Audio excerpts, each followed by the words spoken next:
Who will be the beast of the least in 2016? Oh, the NFC East. Do we even have to talk about this division? What a putrid division. First team to 8 wins takes it all. Kyle Gapner's here. I'm Adrian Bedke. Yeah, terrible division, huh? It's one of the worst. It hasn't been good for quite some time. But that's not a bad thing for the Philadelphia Eagles. That's a good thing with starting the rookie quarterback and all now. So it gives us a chance to maybe snag that division. Doesn't matter how many wins you get as long as you get into the playoffs. And I'll tell you what, any of these 4 teams can win, and I wouldn't be surprised. So you can call it right now and think you're a genius by the end of the year. You're not really a genius. You can throw any of these 4 teams against the wall, and one of them is going to prevail, and that's just the way it's going to be. They all stink. It's the luck of the draw, really. Yeah, no, I agree, definitely. And starting with the Eagles, we will start with the Eagles because that's, well, the Bitter Birds. I mean, come on, Philly Sports Channel. So it will be Eagles first. And you know what? We've had Jeremy's thoughts on the trade. We've had Mike's thoughts on the trade. What are your thoughts on the Sam Bradford deal? I really like the deal. I thought it was really good for the Eagles. They get rid of Sam Bradford. It opens up the door for the young quarterback that the franchise quarterback to be. We gave up all those picks to get him in there. Just start him off fresh. Don't even have Bradford in his way. It works out for both teams, I think. But to get a first-round pick for Sam Bradford is turning, pennies into gold. It's great. No, it's unbelievable. Now, the only thing about it that, because people are saying, well, you're getting your first-round pick back. Not necessarily, because if you look at where the Vikings are probably going to pick, it's probably going to be in the 20s. And we're going to be in, say, the 10 to 15 range. So say there's like a 10-gap difference. That's the equivalent on the NFL trade chart of like a mid-second round pick. So there is a difference, but at the same time, I mean, shit, man. That was a steal, highway robbery for Howie Roseman. We talked about it in our show. So you get the first round pick. Now, for me, I don't know if this is the same case for you, but for me, there is not really that much of a drop off from Sam Bradford to Carson Wentz. No, not at all. Sam really hasn't shown anything since he's been in the league, since the top pick in 2010. So when you got an inexperienced Carson Wentz coming in, what real sheer difference is it going to be? Because Sam Bradford, with all his injuries, is kind of like a rookie quarterback in a sense, because he never played a full year. He had so many systems he had to go through. He never really was supplanted anywhere. Yeah, and you look at Wentz, I mean, look at all these rookie quarterbacks recently that have been able to have good rookie years and win the division because of good defenses. And a little bit of that recipe for success here in Philadelphia. If Jim Schwartz can get this defense to be, say, top 10 in the league, there's no reason why this team can't go 8-8 and possibly win this division.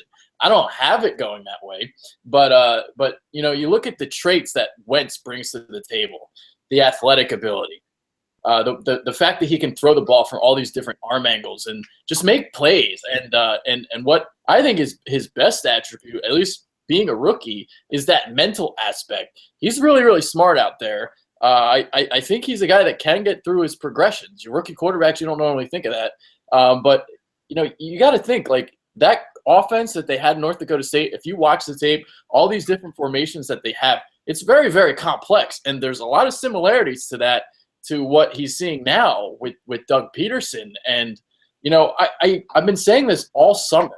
There's not as much of a learning curve for Carson Wentz as you might think. Yeah, because it was such a complex offense out there at North Dakota, and having to bring a big brain is going to go a long way, because he's not going to struggle with this, because he ran almost a pro-style offense out there. So you throw this, he eats it up, he digests it, and it's going to convert onto the field. He's big, he's athletic, he can throw on the run. He's mobile, he's got a cannon of an arm, so it's very exciting to see this type of player. It's kind of like what happened when we brought Andy Reid in. I don't know if we're going to have the same success with Andy Reid, and then when they drafted Donovan McNabb. I don't think he's the same type of quarterback as McNabb. Mobile-wise, he's got a big cannon like McNabb, but I think he's a little bit smarter than McNabb is going to be. Oh, my God, he's a lot smarter than McNabb. I guarantee he knows how many overtimes are. You can't end a game in a tie. Guarantee that for a fact. So, I mean, McNabb's one of the actually dumbest players in NFL history, to be honest with you. But I still love number 5. Number 5 will always love you too. So there's that. All right, let's see.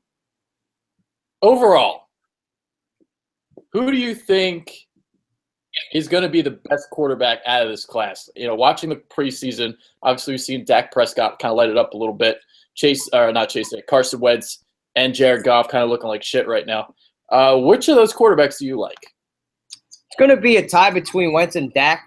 We talked about it in our preview show when we were doing the draft. We were both big fans of Dak Prescott. I really like what he did down there in Mississippi State. Awesome, athletic, intelligent guy. He's got a big cannon. He's got a better line there and a little bit better weapon, so I think he's going to have a little bit better of a rookie season. But Carson Wentz isn't going to be far behind. I would take Carson Wentz over Dak Prescott, at least for this year. I think Wentz can bring a little bit more to the table because we'll get to Dak in a little bit, but the line is obviously going to help. But Dak is not as far developed mentally as in reading a defense. And, you know, we saw in the preseason, you see vanilla defenses. He hasn't seen a blitz yet. So disguising the coverages, he hasn't been exposed to any of that yet. Wentz has neither, but Wentz is a lot smarter, and I think he'll be able to handle it a little bit better. We're going to be watching these two very closely, too, because they're in the same division, and these could be the quarterbacks of the future for both these franchises. Oh, yeah, most definitely. So, all right, let's get on to the rest of the Eagles roster. The offensive line, we'll see how that plays itself out with the whole Lane Johnson thing. But as we've been seeing in the preseason with Sam Bradford, Peterson has been kind of hiding that deficiency by having quick 3-step drops in the passing game. Now, what that limits is your ability to take a deep drop and throw the ball downfield. So you're maybe not going to see a lot of that early on, but you're going to run the ball a lot, power attack, because this line is a lot better run blocking than it is pass blocking. So you're going to see a little bit of that quick passing game. And you know what? I think this offense might be a little bit better than people think. Not that it's going to be great, but I don't think it's like bottom 5 in the league. No, and it's going to add some excitement with Wentz in there because what we saw him in the preseason, he's intelligent. He's going to be able to move his feet even if the pocket does collapse. So he could even extend the play. And he can make some chemistry with maybe, you know, Jordan Matthews or you got Ertz there. The run game is really scaring me now because who's going to be the running back? Ryan Matthews, if healthy, is decent. Darren Sproles is past his prime. He's a little long in the tooth. Then you got Lindell Smallwood, I think is his first name. But trading for Josh Klein today was huge. Well, Josh Klein is no longer in the deal. He's not. Adam Schefter just reported that right before we came on. So I don't know the details past that. I guess it might just be the 4th round pick for Rowe now. So which whatever. I don't really care. I didn't like that deal, but I guess we'll get to that in a little bit. All right. So here's what I've been really liking out of Doug Peterson during the preseason is his ability to exploit matchups. And he's utilizing his talents correctly. So, we talk about these terrible wide receivers that they have, but you got these tight ends, and you can utilize these 3 tight end sets. So you're going to be utilizing a lot of this to hide the deficiencies at the wide receiver position. So you're going to see a lot of Zach Ertz, a lot of Brent Selleck, and Trey Burton is a wild card as well. Trey Burton has been lining up everywhere in the preseason. So I'm really looking forward to see how this offense develops as the year goes on. Even Darren Sproles lining up as a wideout, lining up in the backfield, running routes. I'm liking what I'm seeing from Doug. And as we've seen with Andy Reid, who's the Doug is the protege of Andy Reid. He learned the system under it. It's almost the same guy. He used a lot of tight ends when he was here. You're going to see a lot of passes to the running backs in the flat, screen passes. So it's going to be some excitement back in there with this offense. I really like Ertz. I think he's very underrated. I don't think since he's been in the league they've used him enough because the guy's got great hands. He's a very crisp route runner, and he could really be explosive. Now, the wideouts, you take a little bit of a hit because talent-wise it's just not there yet. You don't have a true number 1. I'm a fan of Jordan Matthews. Jordan Matthews. Yeah, Jordan Matthews I'm a big fan of. And it's get him a little bit more. I think they should kick him back into the slot, his more natural position when he was coming out of college. Pop him in a lot more. He will be in the slot. What's that? He is in the slot. We'll kick him more into the slot and kick him out more on the number 2 too, because he's a bigger body. So I think he could be able to take advantage of having a bigger body, and he's got good hands too. Speaking of bigger bodies, Dorial Green, Beckham. Can't wait for that. So, again, going back to Doug utilizing his talents correctly, Dorial Green Beckham, what have we seen in the preseason? Back shoulder, little fade routes in the end zone, little crossing routes, using his long galloping strides after the catch. And then even using Josh Huff correctly. Because Josh Huff, I hate the guy, the motherfucking Hufflepuff, but he's at his best with the ball after running after the catch. So getting him on quick slants, getting him on crossing routes, screen passes, fucking the jet sweep stuff. So I like what I'm seeing all the way around from Doug. I have been kind of somewhat impressed by Peterson and the complexities in his offense, all the different formations. I mean, he's kind of showcasing a little bit of everything in the preseason, and I'm sure there's more to come. So Doug gets an A from me from what I'm seeing out of the offense. Let's hope it translates into the regular season when we start playing the first round defenses and stuff, and take advantage of him being a rookie coach and all out there. And I just want to see how this line's going to hold up, because Peter's a little long in the tooth. Lane Johnson, God forbid, if he does get suspended, it's going to be a huge hole over there. Brandon Brooks was a big pickup, and Kelsey. So I wonder if they're going to utilize more running to the right than the left because of Peters declining in his career. Yeah, well, you got Brandon Brooks on that right side, so I could see it. Just running off right guard, a lot of power kind of stuff. Lane Johnson is at his best as a run blocker too, so not the best in pass protection yet, which is a little bit concerned in a couple years if he's going to be taking over for Peters. All right, let's move on to the defensive side of the ball, and I mean the defenses look great in the preseason. I kind of hate it because I want them to save it for the regular season. They had 9 interceptions, which led the NFL. You're getting a ton of pressure on the quarterback from your front four. I mean, Jesus Christ. What I'll be interested to see is how these cornerbacks are, because now with the trade of Eric Rowe, there's not a lot of depth. And the way the NFL is right now, 65% of the times, teams are trotting out 3 or more wide receivers. And you look at this bunch, Nolan Carroll, Leotis McKelvin, Ron Brooks. Those are your top 3 guys. And that's a little bit concerning to me, at least right now. They can hide a little bit of that because they can rush with 4 and drop back 7. So and you got those 2 stud safeties in Jenkins and McLeod. But I am a little bit concerned about the cornerback spot.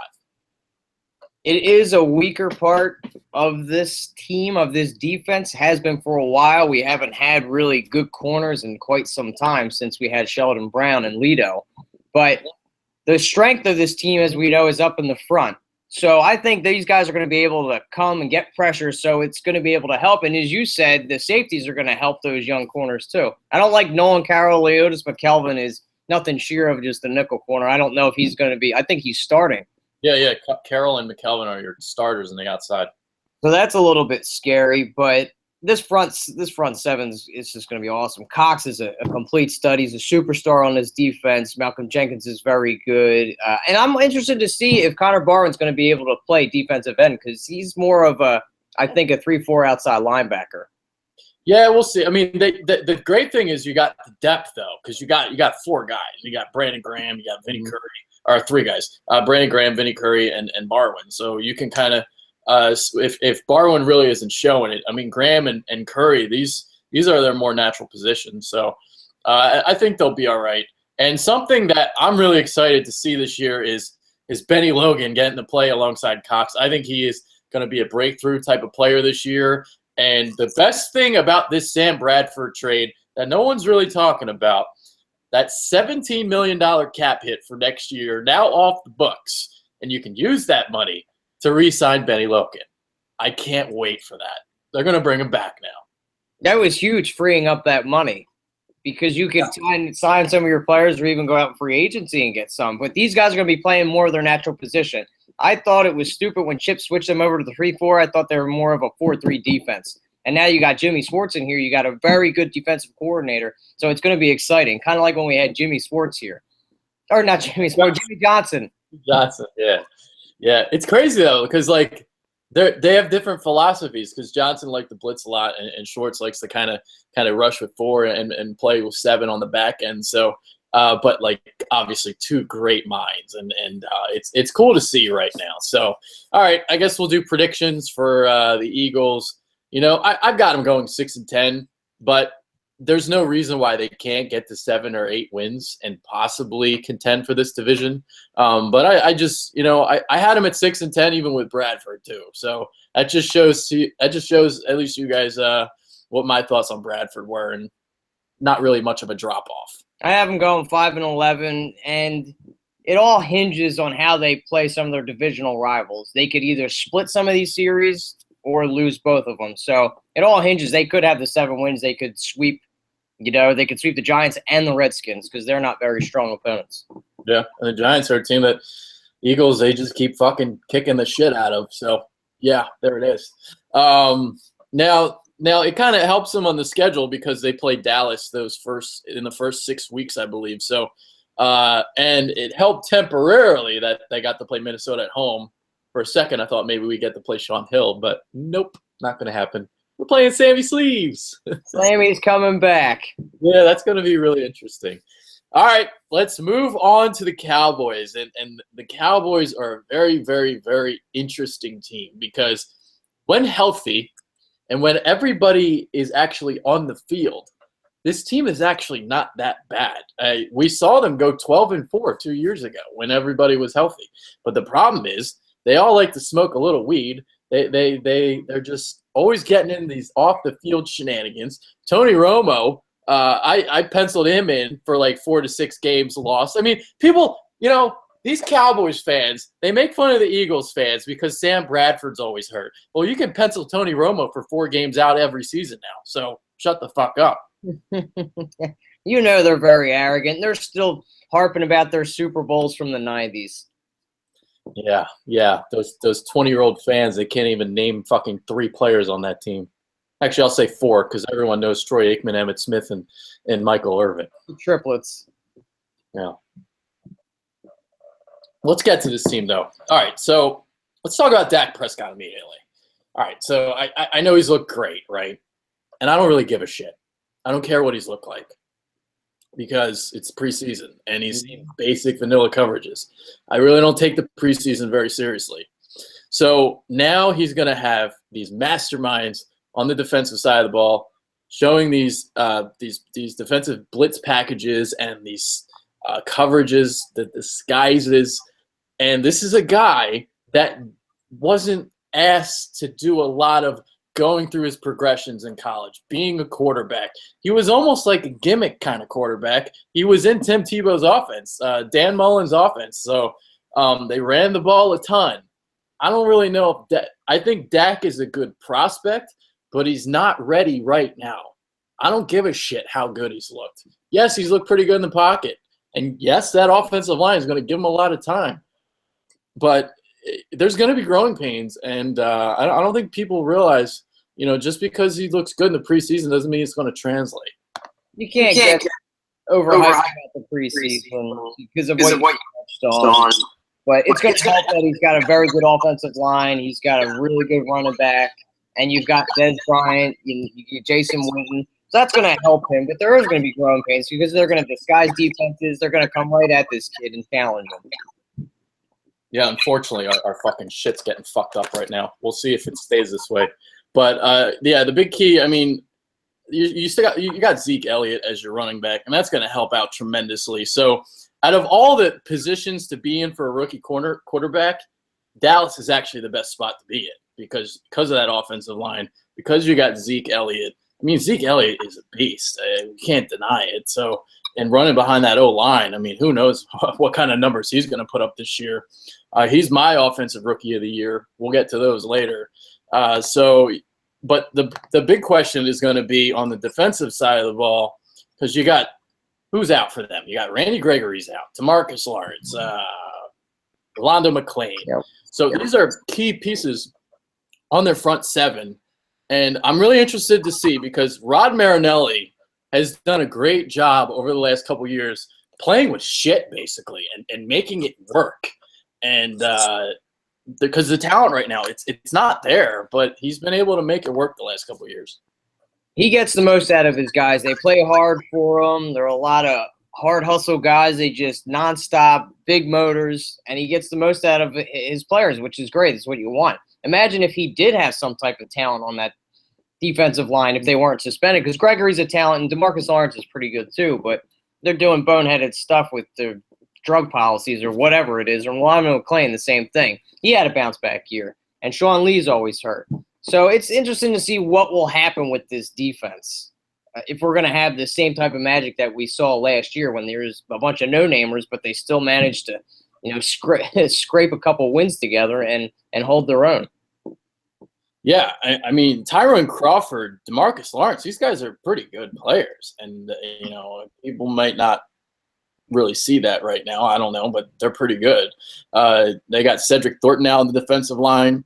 He's like a kind of like a lunch pail guy, good against the run sort of thing. Their back end, though, I mean, your cornerback spots, really big question mark there. Not a big Brandon Carr fan. They got Orlando Scandrick. He's okay, but he's coming off an injury. So we'll see how that kind of works out. I do like Byron Jones. I like the safety there. But Barry Church, J.J. Wilcox, those guys aren't doing it for me either. They're trash, and Mo Claiborne has been a complete disappointment too. Yeah. So the defense stinks. I had them ranked as like top 3 worst in the league, but again, it's like Rod Marinelli just seems to work magic. So we'll see if all he has to do is just kind of limit some, instead of getting some touchdowns, limits some to field goals. Because I think that this offense can hold its own even with Dak Prescott as your quarterback, because you have Zeke Elliott, because you can just throw the ball up to Dez and let him go get it. So I think they'll be like 8-8-ish. That's what I have them going, 8-8, and that could be good enough to win the division too, as we touched on. So, keyword is here: bend, do not break. You can let up all those yards, you hold them out of the red zone. That's all you need to do. Might not look great on the stat sheet, but doesn't matter. That escalates, and you get wins that way. Yeah. So I've got 8-8. I've got them winning the division, unfortunately, but whoever wins this division, they're only going to get bounced in the first round anyway. Yeah, they're not going anywhere special. This used to be the old NFC West right here, when teams would make the playoffs when they were 7-9. Watching these games, man, it's so bad. The quality is just atrocious. And it's a shame because this used to be one of the better divisions in the league. Back in the early glory days of the Eagles with the McNabbs and that stellar defense and the Jimmy Johnson defense. So let's hope they can get back to those glory days. All right. I guess we'll get to underrated, overrated players. We never really went on any for the Eagles. I don't know if you want to give a couple guys on the Eagles. You got any? I think Jordan Matthews is an underrated player. I think there's still more to get the potential out of there. Overrated, I think Jason Kelsey's overrated as a center. I don't think he's as good as we've seen, and he got a really big contract. I think he gets pushed around a lot in the center there. So those are my guys. Yeah, the thing to watch out for Jason Kelsey is he's always been in like what do you call it? I'm blanking, but he's not a power guy. Obviously, he's a finesse guy. Yeah. So he's a guy that likes to pull on that sweep of Chip Kelly. That's where he's at his best, getting on the second level. But being a power guy, having to push people backwards, that's not something he can do. He's not a 300-pound mammoth man. So I'm curious to see how that translates in Doug Peterson's offense. Overrated for me. This might not be popular, but I don't think Brandon Brooks is like anything that special. I think he's a good guard, but for what we paid for him, I don't think he's that much money, But I think he's solid. I think there were better guards that were out there in free agency, to be honest with you. I think Michael Kendricks is overrated. Yep. I've been waiting for this guy for years, and I still love this reference that I saw on Twitter. When he tries to make a tackle, it looks like he's trying to tackle a firefly. I thought that was really funny. Underrated, Jordan Hicks. Obviously, no one Yeah. knows who he is, but he was a stud last year. Could have won Rookie of the Year had he stayed healthy throughout the year. Vinny Curry is on the verge of being a breakout star potentially. So is Zach Ertz. So I go with and Jason Benny Logan. Yeah, Benny Logan too. I'm calling him Jenny for some reason. Jason Peters and Lane Johnson are overrated as well. So I'm not a big Lane Johnson fan. And Jason Peters, it's only because he's older now. I can get behind that. So yeah, so those are my, and then we'll go to Dallas. All right, Dallas. We talked about DeMarcus Lawrence and Tyron Crawford. Those are my underrated guys. Overrated. I don't know. Let's see. Who's overrated on that team? I mean, I don't think. Carr. Oh, okay. Well, I guess I thought it was universally known that he sucked, but He was really good when he was with Kansas City. Yeah, he was. Yeah. And then he just became like this penalty-ridden atrocity. So. And then Darren McFadden. I mean, do you really think people know he sucks? Yeah, he's garbage. He had that one bright spot. He was a huge prospect coming out back in the day, so I think he just stinks. Sean Lee is very good. He's just injury-riddled. I don't really think you can consider him overrated. I think he's a very good linebacker if he's healthy. Yeah.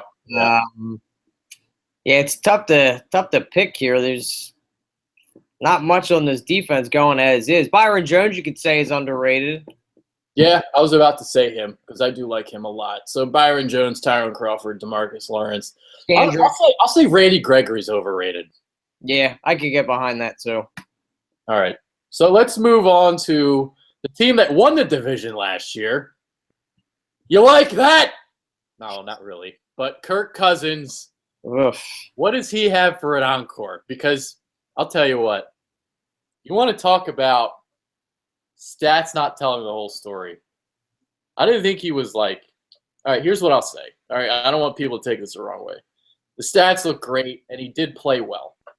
But he overthrew a bunch of guys and got away with a lot of it. So normally when you think of his pass sailing, you think of it going into the waiting arms of a defender or something like a safety or a cornerback playing in zone. And this didn't really happen for Kirk. And I'll tell you what, he had all day to throw the ball last year too because the offensive line is phenomenal. Yeah. I think he was a one-year wonder. I think he's a fluke. I think might be seeing another Nick Foles here. I am not a Kirk Cousins fan. I'm not a Captain Kirk fan either. I think these numbers were very inflated too. I think Jay Gruden was able to get the most out of what we saw. I think that's why he didn't get that big contract to see if he can duplicate what he did last year. But I think they're in for a down year, and it's going to be ugly there in Washington because you haven't found your quarterback of the future. You didn't find it with RG3, and you sure as hell didn't find it with Captain Kirk. This 2012 draft quarterbacks was complete trash. Watch them kill it, throw 40 touchdowns. Well, I'd have to eat my words then, but I'd have to eat my words too because I just compared him to Nick Foles and Derek Anderson and shit like that. So, all right, the other question to ask is Josh Norman. Was he worth the money? I don't think so. I don't think he was at all. He's very, very cocky, but he's the system's cornerback. That's what I was about to say, because if we remember Nnamdi Asomugha came from Oakland, a press man type of cornerback, came to Philly and struggled to be a zone guy. In Carolina, they like to play a lot of zone, and that's where Josh Norman excels in. And now he's in a new scheme, and I think he might get exposed a little bit. I think he's a good cornerback, but is he top 5 in the league? No. Probably not, even though I think I have him ranked in the top 5 this year. But that was just based on what I saw last year. I was also ranking him when he was on, because I thought he was going to be on Carolina. But I wasn't going to change it. Oh, yeah, and why should you? I think he's going to get burnt a lot because you look at this defense, there's a couple pieces on there, but it's not what Carolina is at all. It's not even close to that type of defense.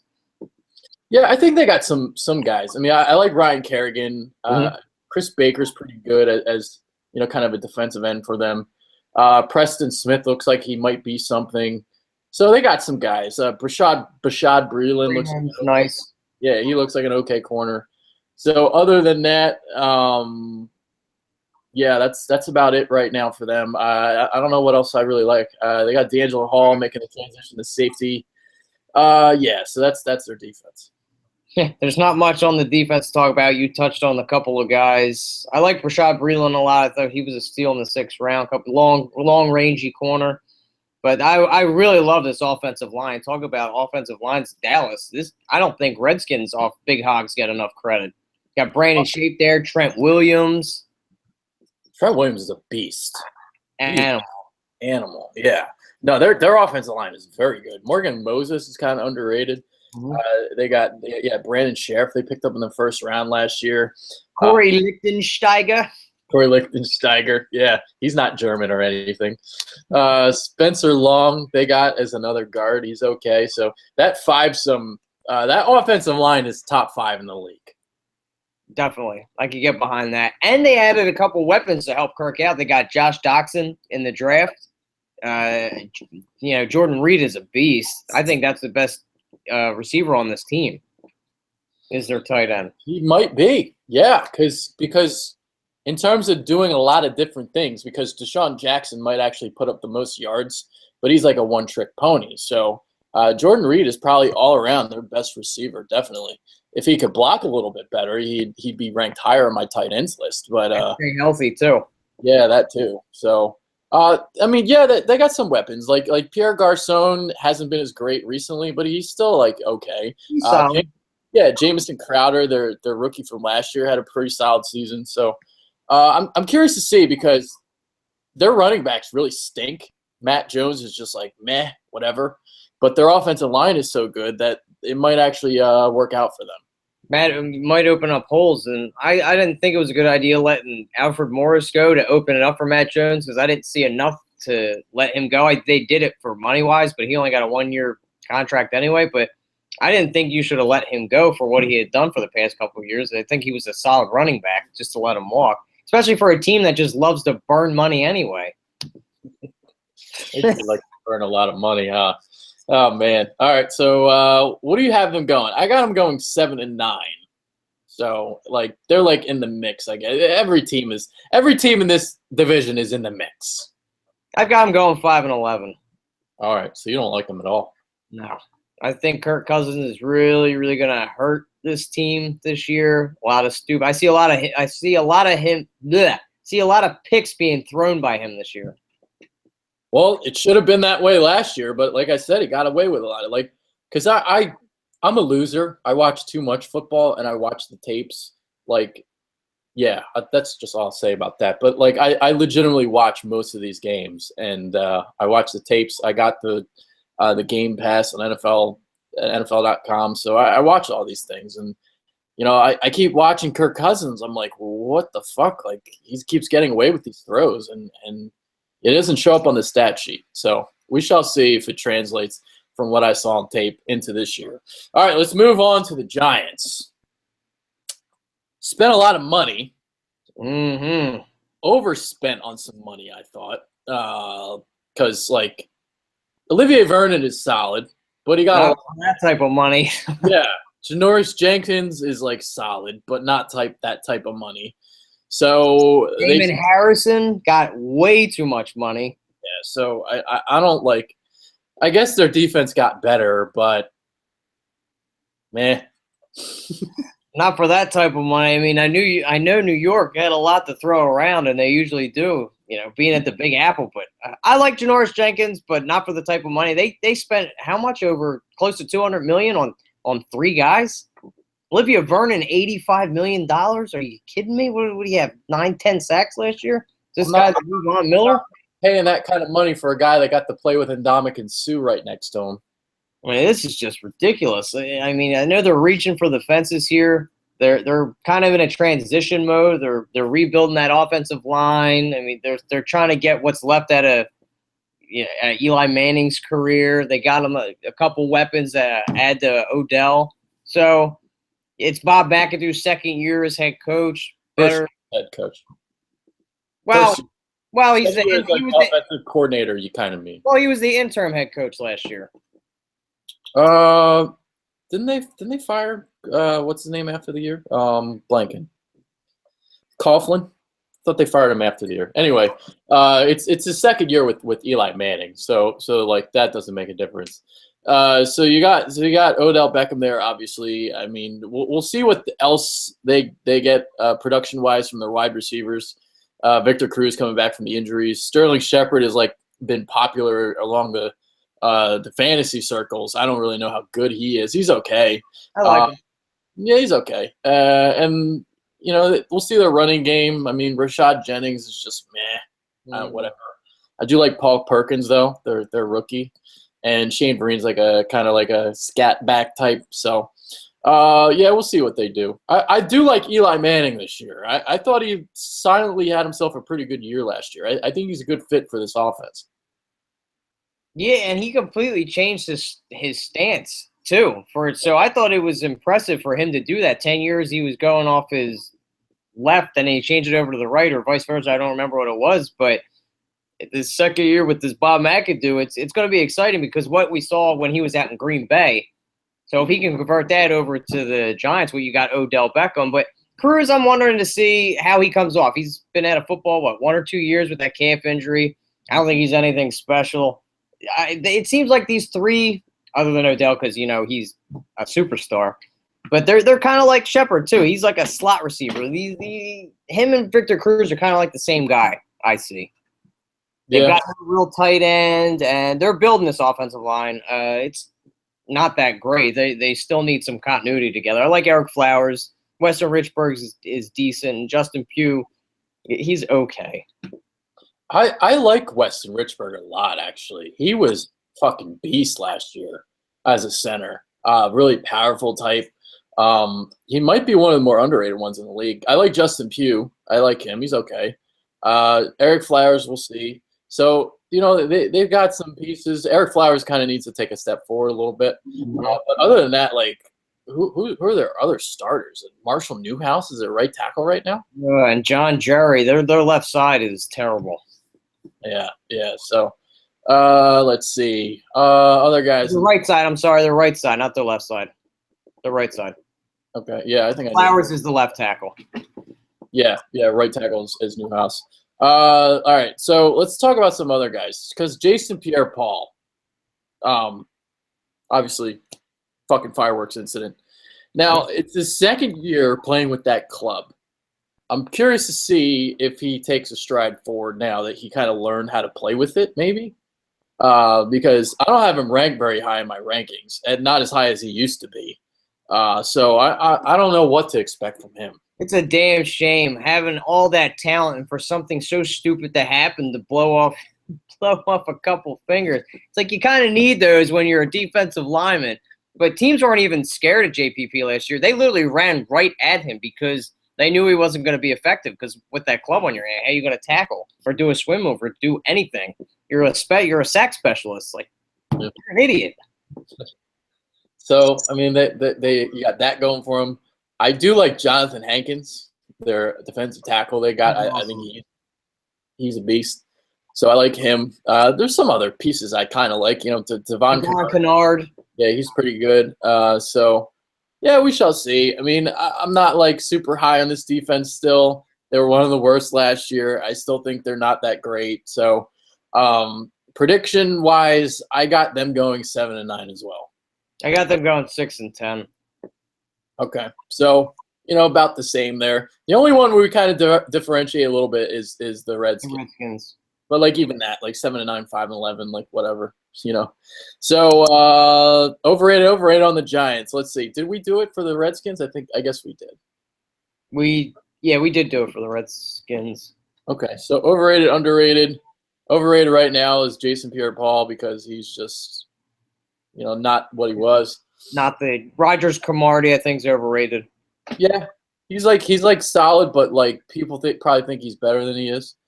I mean, can you consider Jenkins and Vernon overrated considering the money they got?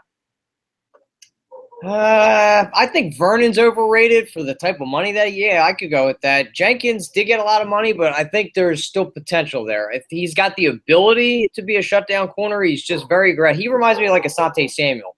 He goes for more of the picks than the smart plays. So I think both players are good.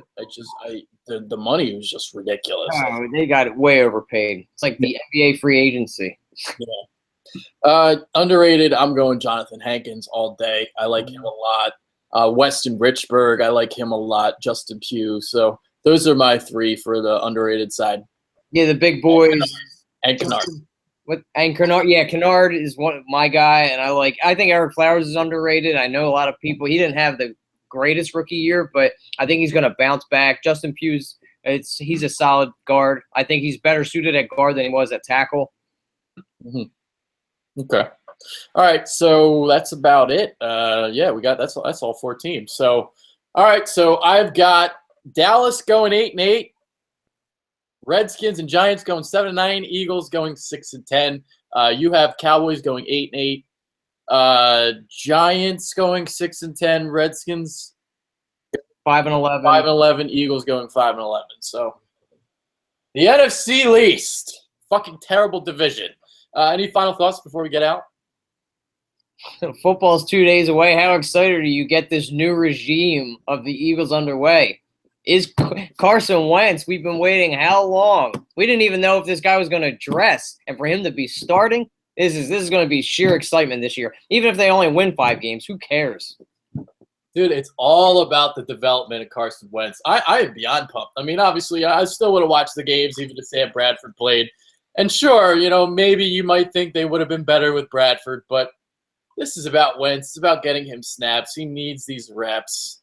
And it's awesome, man. It's awesome. It really is. So for Kyle Gaffner, I'm Adrian Fedke. Right up next, we're going to do our predictions for the season, playoff predictions. So stay tuned for that. We are out of here.